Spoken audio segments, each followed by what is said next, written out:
This is the Lone Crater YouTube. We hope this video helps. You start by confirming credentials and backing up data because removing an account can unlink email and app settings.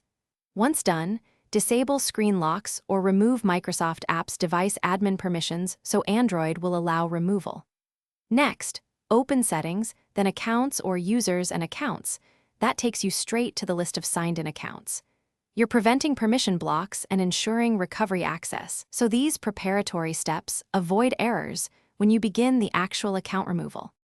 You now tap the Microsoft or Outlook account entry in Accounts. Next, choose Remove Account and follow the prompts. Android may ask for your device PIN or the account password to confirm, provide it to proceed. Once Android reports removal, go into Microsoft apps like Outlook, OneDrive, and Authenticator to sign out or remove stored accounts. Some apps keep local sessions. Making sure apps are cleared prevents automatic re-add and ensures the account is fully detached from the device. You finish by rebooting the phone to ensure all services refresh and then verify in Settings right arrow accounts that the Microsoft entry is gone.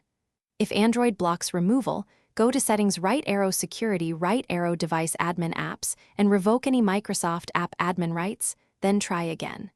If you still cannot remove the account, sign into Account. Microsoft.com and remove the device from your account. Or, as a last resort, perform a factory reset after backing up data.